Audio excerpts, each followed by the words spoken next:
रुद्रः शं वरुणः शन्नो भवत्वर्यमा शन्न इन्द्रो बृहस्पतिः शन्नो विष्णुरुक्रमः ॐ शान्ति शान्ति शान्तिः।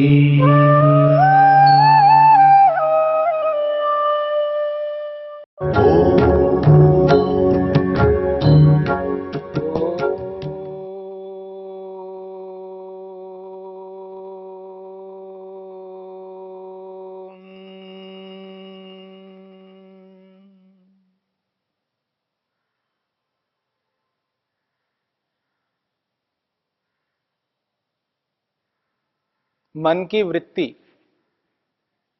मन के विचारों को लेकर के चर्चा हो रही है। मन में कैसे विचार करना चाहिए जिन विचारों के कारण से आत्मा को दुख मिलता है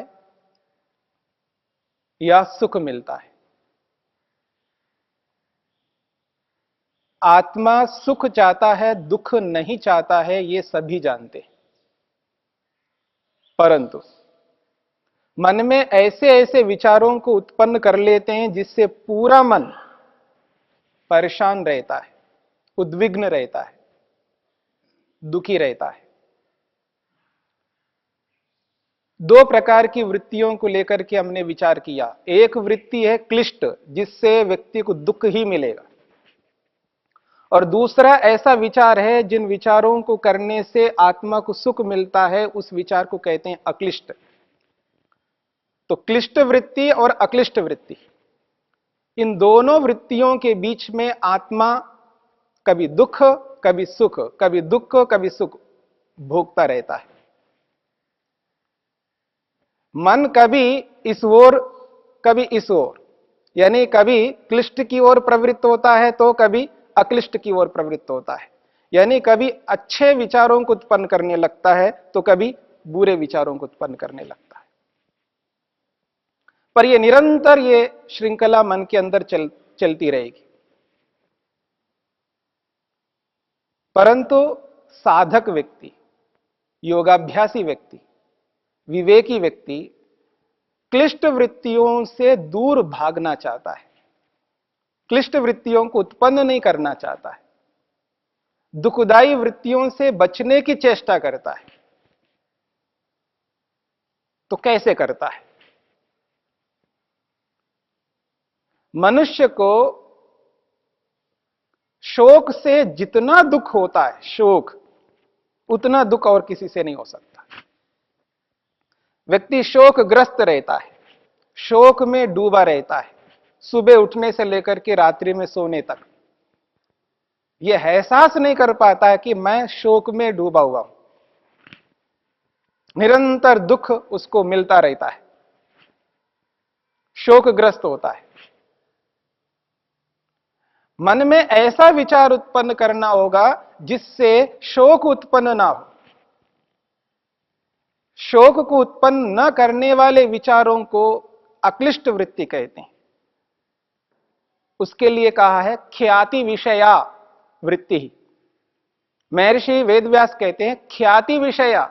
ख्याति कहते हैं विवेक को, वैराग्य को, तत्वज्ञान को, यथार्थता को।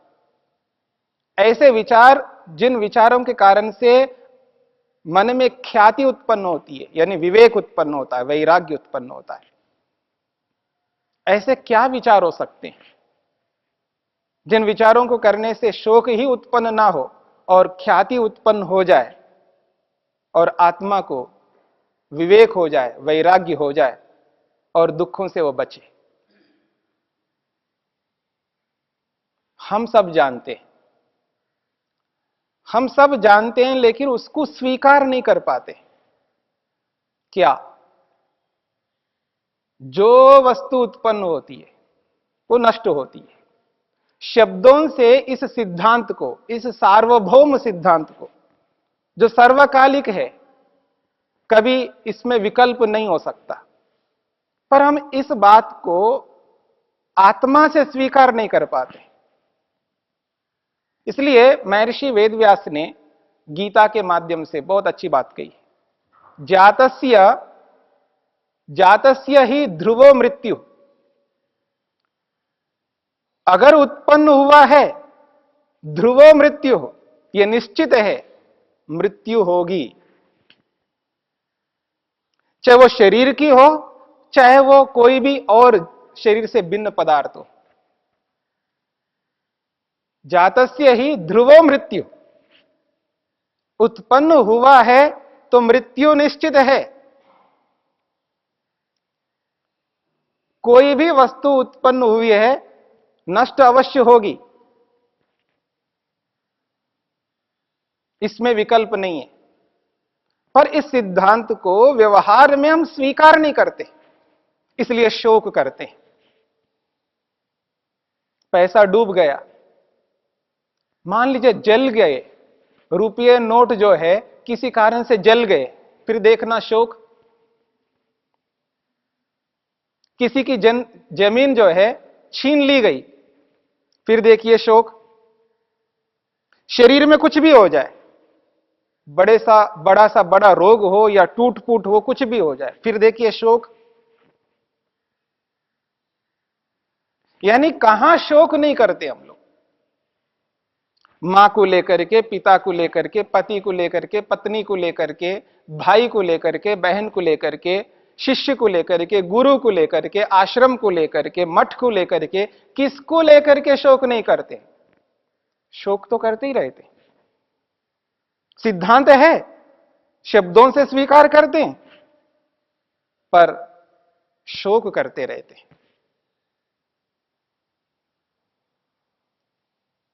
सुनते हैं एक भाई जो है अपने भाई के लिए सर्वस्व त्याग करता था वो आदिकाल में, मतलब रामायण के काल में हो सकता है, महाभारत के काल में हो सकता है, शिवाजी के काल में भी हो सकता है, पर आज नहीं हो सकता है। आज नहीं हो सकता।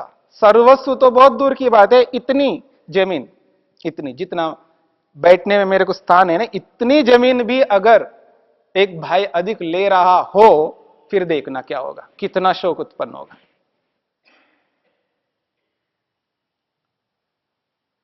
और पिता ने एक भाई को 15 लाख दिया और एक को 14 लाख दिया, देखना फिर शोक कैसा नहीं होता। यानी आप जो विचार करते हैं, उन विचारों से जो शोक उत्पन्न हो रहा है वो ख्याति विषया वाली नहीं है, वो ख्याति विषय वाली नहीं है, वो क्लेश हेतु का है, वो क्लेशों को उत्पन्न करने वाली वृत्ति होगी। इसलिए महर्षि वेदव्यास कहते हैं, ऐसा सोचो, ऐसा विचार करो जिससे ख्याति उत्पन्न हो जाए, विवेक उत्पन्न हो जाए, यथार्थता का बोध हो जाए। इसका मतलब मैं ये सोचूं कि मैं तो मरूंगा, पता नहीं मैं कब मर जाऊं, मेरे को मरना चाहिए, मेरा एक्सीडेंट होना चाहिए। क्या मैं ऐसा सोचूं? इस सोच को, इस विचार को हम रोकते हैं ना, रोको ना, रोकिए। पर याद रखना, आज नहीं तो कल तो होगा। इस शरीर को हम जितना देखभाल करेंगे, जितना इसको सुव्यवस्थित रखने का प्रयास करेंगे, समय पर उठना, समय पर सोना, समय पर खाना, समय पर सब क्रियाओं को करते जा रहे हैं, कोई रोग उत्पन्न ना, उसके लिए भी मेहनत पुरुषार्थ कर रहे हैं, लेकिन एक दिन तो आएगा ना, शरीर चला जाएगा। क्या उसके लिए आज मैं तैयार हूं? क्या ऐसा विचार नहीं करना चाहिए मेरे को? मेरे को यह विचार करना चाहिए कि मेरा एक्सीडेंट ना हो, विचार करना चाहिए, लेकिन सारी परिस्थितियां मेरी अनुकूल नहीं है, मेरे अनुकूल नहीं है सारी परिस्थितियां, सारा माहौल मेरे अनुकूल नहीं हो सकता, सभी लोग, दुनिया के लोग मेरे अनुकूल नहीं हो सकते। एक्सीडेंट ना हो सोचना चाहिए, प्रयास पूरा करना चाहिए, पूरा पुरुषार्थ करना चाहिए, सावधान रहना चाहिए। परंतु हो जाए तो क्या करोगे? हो गया तो हो गया, शोक नहीं कर सकते, मातम नहीं मना सकते, ये तो होना ही है। एक्सीडेंट से ना हो और किसी कारण से होता, पर होना तो था, कोई बात नहीं, उसके लिए हमें स्वीकार होना चाहिए। ना हो पूरा मेहनत करेंगे। योगी भी यही करता है।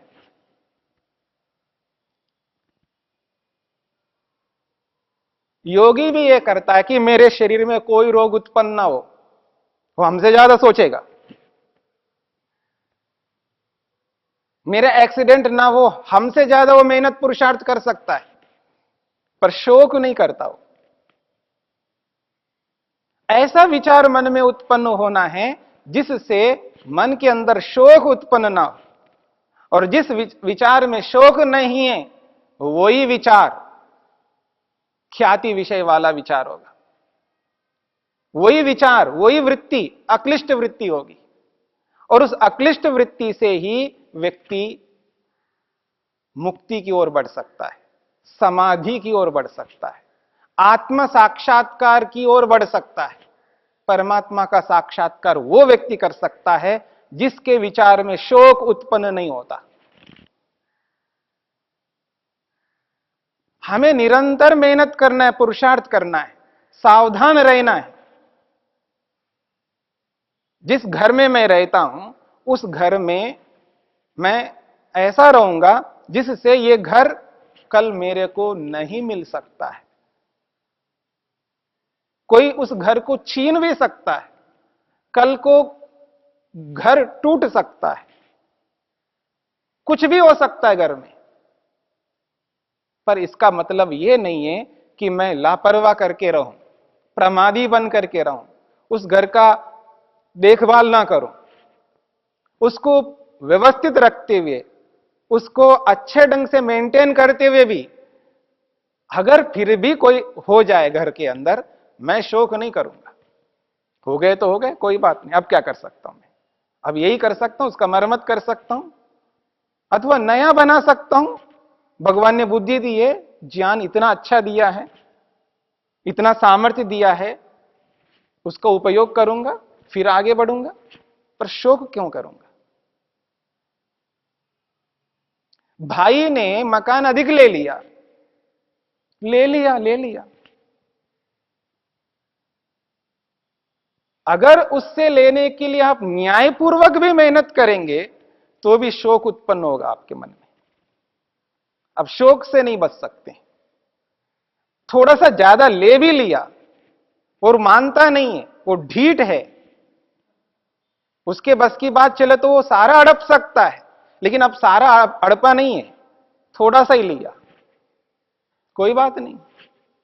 जिस भाई के बारे में हम सुनते उसने सर्वस्व को त्याग किया, मैं भी तो एक भाई हूं ना, मैं इतना तो सहन नहीं कर सकता, इतना त्याग नहीं कर सकता, मैं कैसे भाई हूं? ठीक है, वो गलत हो सकता है, वो अन्यायी हो सकता है, कोई बात नहीं, इतना तो त्याग कर सकता हूं। अगर ऐसे विचार मन में लाएंगे तो शोक उत्पन्न नहीं होगा। और याद रखना, उससे लड़ करके, उससे दोबारा आप अपना छीन करके शोक से बच नहीं सकते, दुख से बच नहीं सकते। ये तो एक उदाहरण मात्र है। न जाने मन के अंदर कैसे कैसे विचारों को दिन भर उत्पन्न करते हम लोग, और उन विचारों के कारण से कितना शोकग्रस्त होते हैं, कितना दुखी रहते हैं।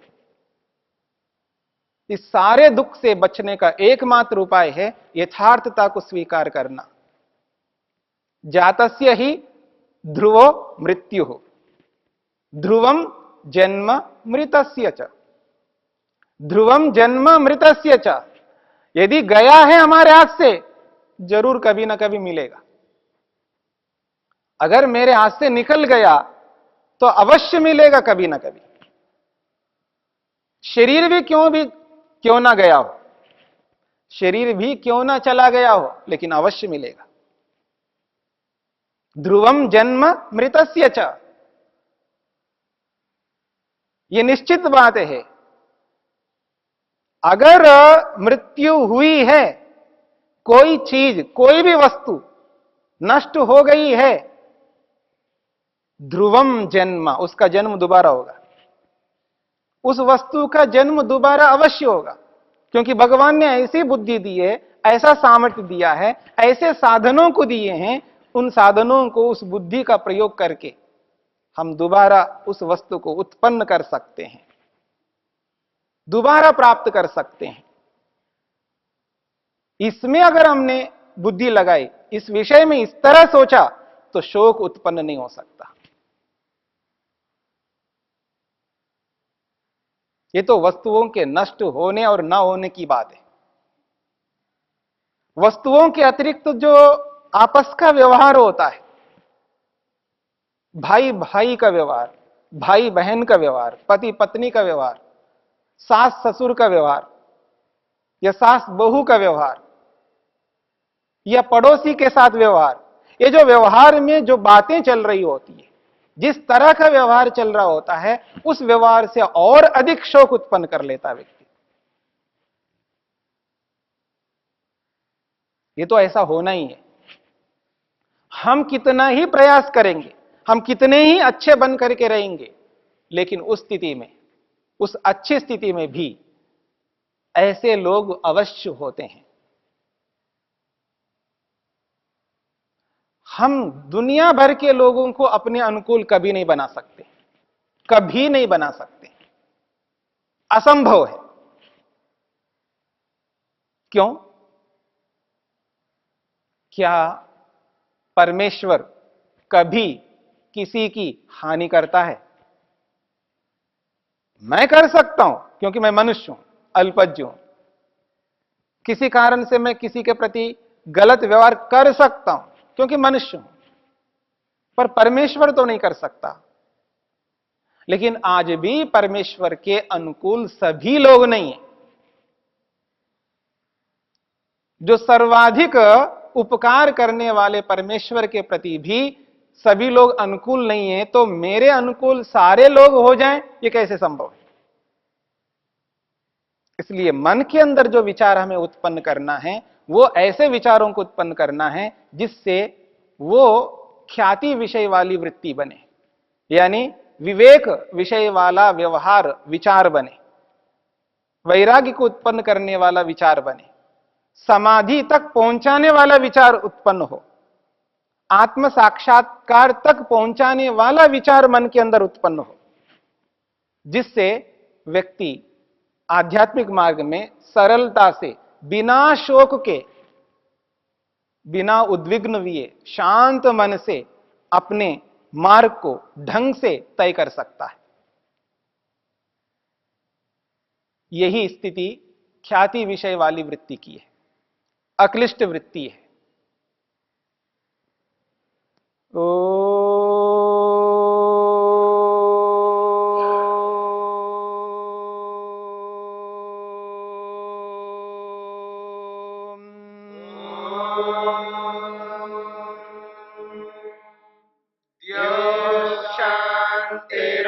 शांतिरंतरिक्षं शांति पृथिवी शांतिरापः शांतिरोषधयः शांतिः वनस्पतयः शांतिर्विश्वे देवा शांतिर्ब्रह्म शांति सर्वं शांति शांतिरेव शांति क्षमा शांतिरेधि